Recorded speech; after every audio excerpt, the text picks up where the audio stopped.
पूज्यपाद ब्रह्मबोध संपन्न महान परमहंस अवधूत श्री उड़िया बाबा जी महाराज। प्रश्न, बाबा बहुत दुखी हूँ, बहुत परेशान रहता हूँ, हर उपाय कर लिया लेकिन वही दुख, वही चिंता, वही विपत्ति, क्या करूं?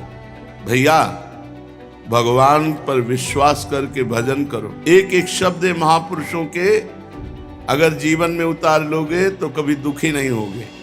भैया भगवान पर विश्वास करो और खूब मंगलमय श्री हरि का नाम जप करो। हरि तुम्हारे साथ है, तुम्हें कोई विपत्ति परास्त नहीं कर पाएगी। हरि स्मृति सर्व विपद विमोक्षणम। भगवान का स्मरण जो कर रहा है वो सब विपत्तियों से पार हो जाता है, यहां तक कि जन्म मरण से, स्मरण मात्र से। यस्य स्मरण मात्रेण जन्म संसार बंधनात् विमुच्यते नमस्तस्मै विष्णुवे प्रभु विष्णुवे। विष्णु शास्त्र नाम में जो भगवान का स्मरण करता है वो जन्म मरण चक्र से विमुक्त हो जाता है। छोटी मोटी दुख और विपत्तियों की तो बात ही क्या। भगवान की शरण में हो जाओ। दुखी होना, अविश्वास करना, संशय करना, ये सब पतन के मार्ग हैं। दुखी भी नहीं होना चाहिए। अगर भारी से भारी दुख आए तो लड़ो, सहो, भगवान नाम जापक हो, उसको सह जाओ। दुखी नहीं होना। दुखी होने का मतलब है शरणागति पे अविश्वास। सारी परिस्थितियों के रचयिता ईश्वर हैं। ईश्वर ने तुम्हें पैदा किया है।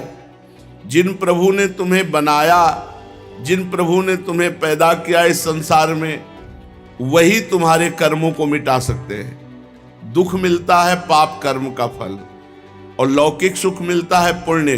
प्रायः पुण्य लोग करते नहीं, पाप कर्म अधिक, इसीलिए बिना चाहे दुख सबको भोगना पड़ता है।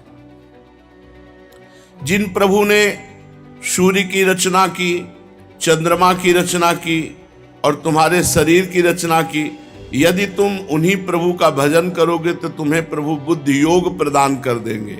और जिसको बुद्धि योग प्राप्त हो जाता है वो कभी दुखी नहीं होता। भारी से भारी विपत्ति में भी वो आनंदित रहता है। तेषाम सतत युक्तानाम भजताम प्रीतिपूर्वकम ददामि बुद्धि योगम तम येन मामुपयान्ति ते। जो प्रेम पूर्वक भगवान के नाम का जप करता रहता है, भगवान उसे बुद्धि योग प्रदान कर देते हैं।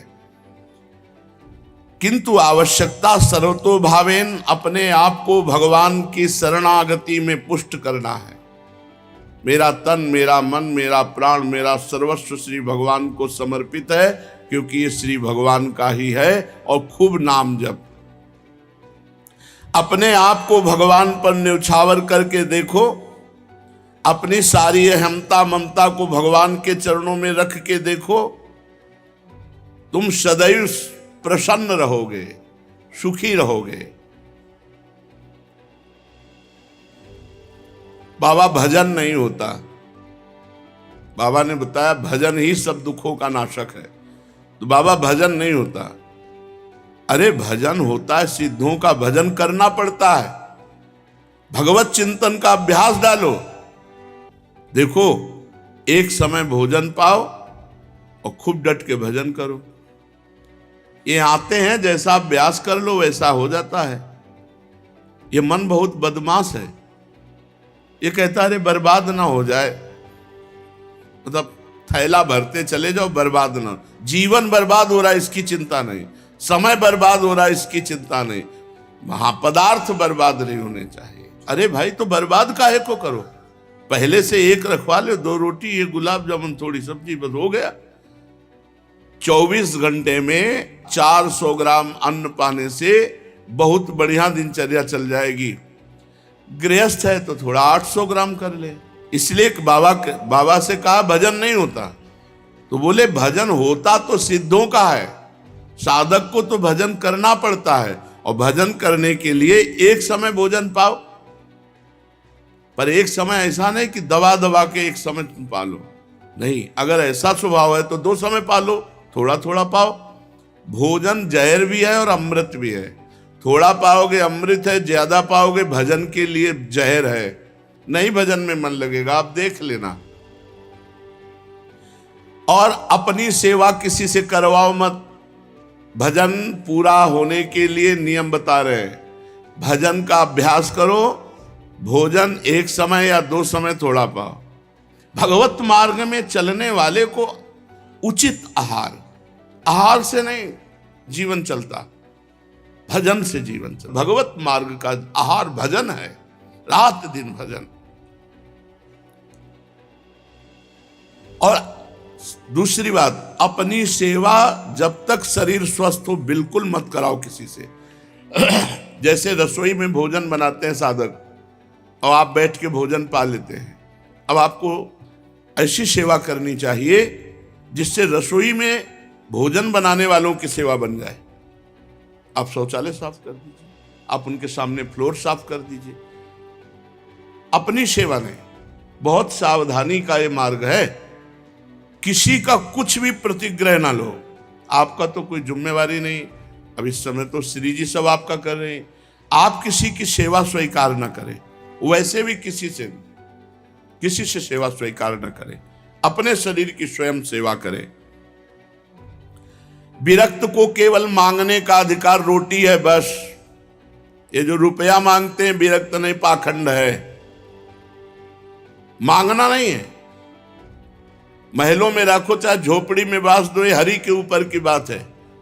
कभी घी घना, कभी मुट्ठी भर चना, कभी वो भी ना बना।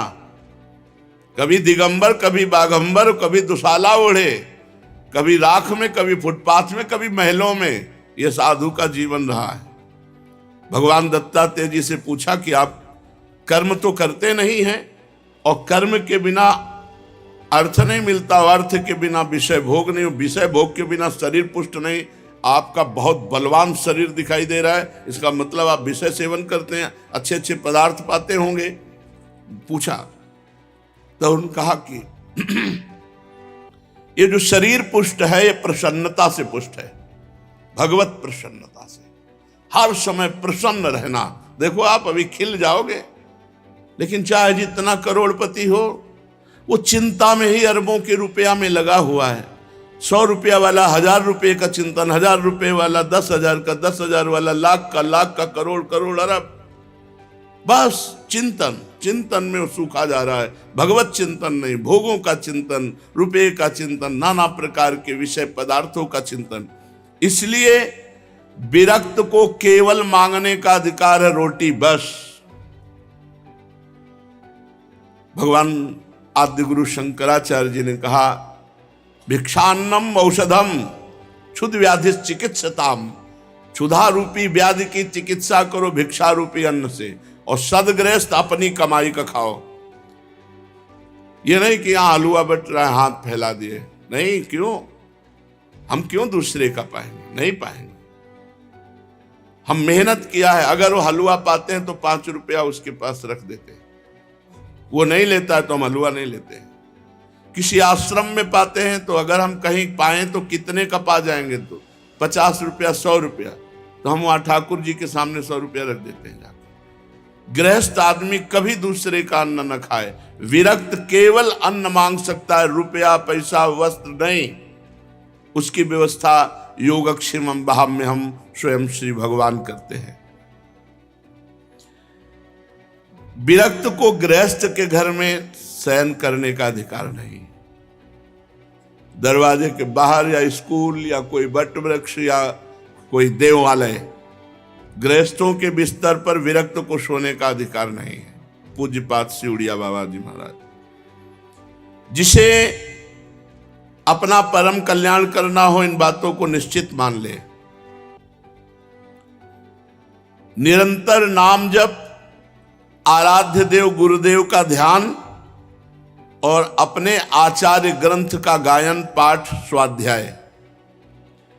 नियम पूर्वक जो चलता है उसी के हृदय में प्रेम प्रकाश होता है। जब प्रेम प्रकाशित होता है तब नेम नहीं रह जाता।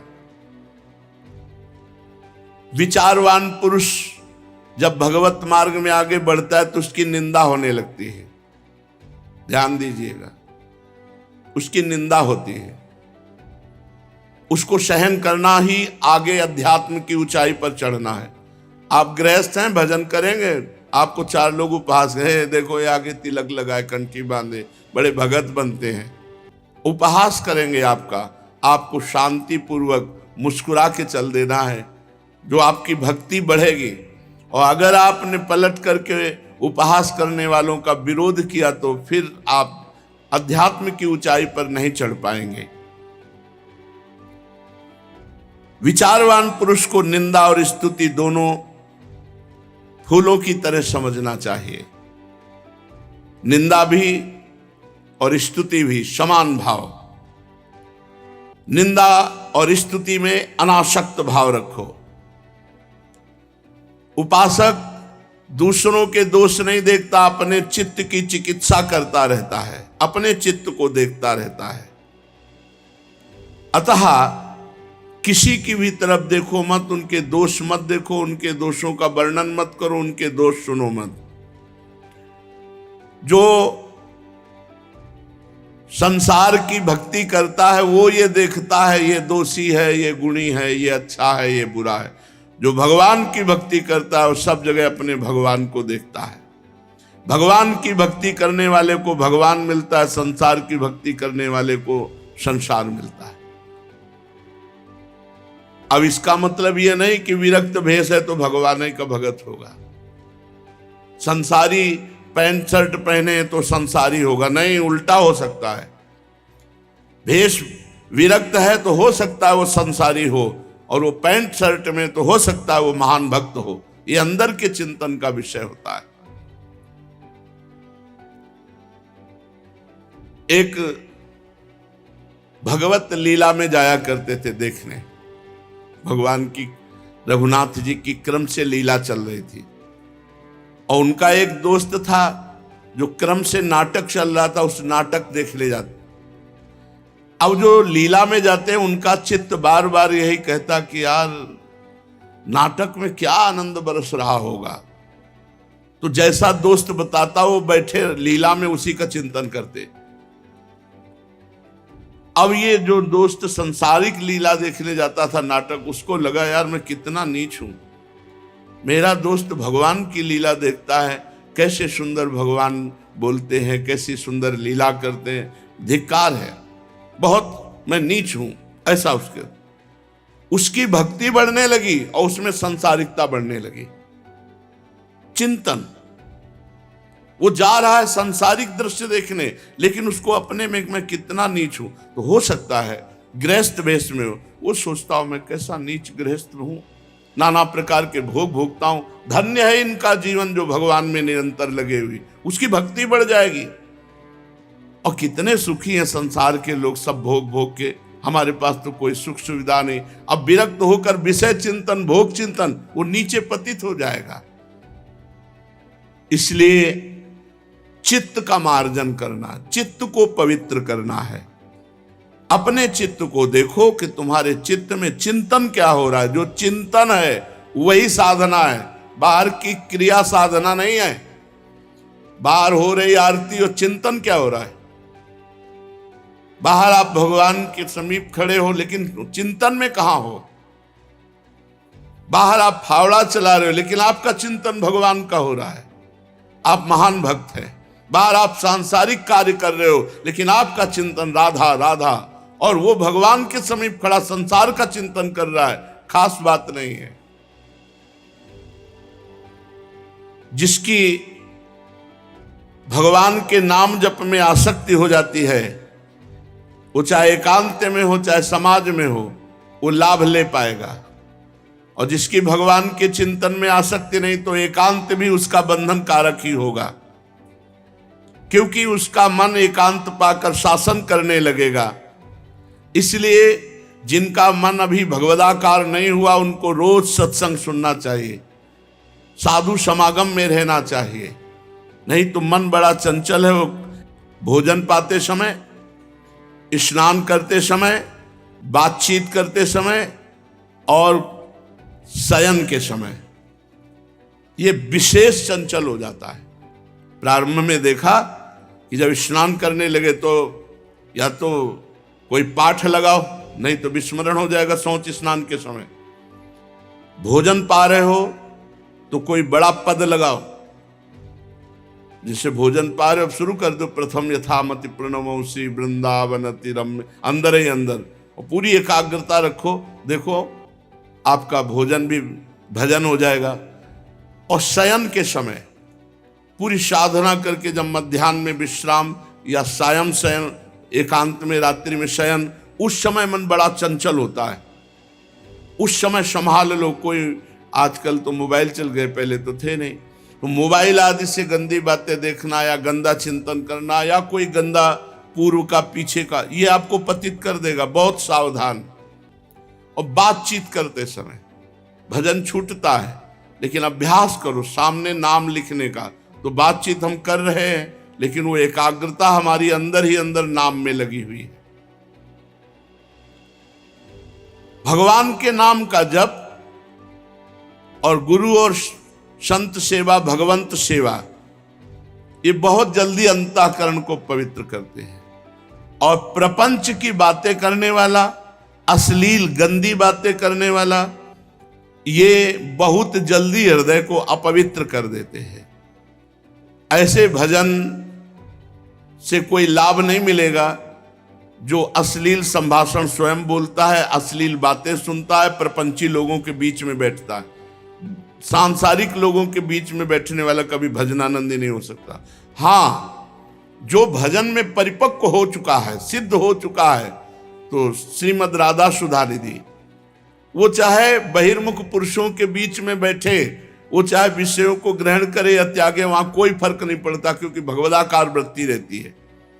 कर्माणि श्रुति बोधितानि नितराम कुर्वन्तु कुर्वन्तु मा गूढ़ाश्चर्य रसास्त्रगादि विषयान गृह्णन्तु मुंचन्तु वा कैर्वा भाव रहस्य पारगमति श्री राधिका प्रेयसा किंचित गैरनुयुज्यताम बहिरो भ्राम्यत भिरान्यपि। जो बहिर्मुख पुरुष है उनके भी संग से उसको कोई फर्क नहीं पड़ता। जो रहीम उत्तम प्रकृति का कर सकत कुसंग, चंदन विष व्यापत नहीं लपटे रहत भुजंग। लेकिन ये सिद्ध पुरुष की स्थिति, साधक को बहुत बचना चाहिए। प्रपंची लोगों से, संसारिक लोगों से अगर संभाषण करोगे, उनके बीच में बैठोगे, तो मनोवृत्ति में भोगाकर्षण पैदा हो जाएगा। साधना का फल है देहाभिमान गलित हो जाना। जिसका देहाभिमान गलित हुआ वही साधना परिपक्व कर पाया। जब आराध्य देव के साथ संबंध दृढ़ हो जाता है तो सारे संबंध शिथिल हो जाते हैं। जननी जनक बंधु सुत दारा तन धन धाम सुरद परिवारा, इन सब से अपनापन खत्म हो जाता है। कहीं भी राग द्वेष नहीं होता। जिसके हृदय में राग द्वेष है और ये कहता है मुझे भगवान के दर्शन हो गए, पक्का झूठा मिथ्यावादी है। ब्रह्मबोध संपन्न महापुरुष बोल रहे हैं। किसी महापुरुष से पूछा कि आपको भगवान की प्राप्ति हो गई, भगवान का साक्षात्कार किया? तो एक दोहा वर सुनाया, जब मैं था तब हरि नहीं, अब हरि हैं मैं नाय, प्रेम गली अति साकरी तामे दोनों समाय। जाओ समझो जाके, इसकी व्याख्या नहीं समझो जाके। लाली मेरे लाल की जित देखूं तित लाल, जित देखूं तित लाल। और लाली देखन मैं चली तो मैं भी हो गई लाल। यह है भगवदाकार।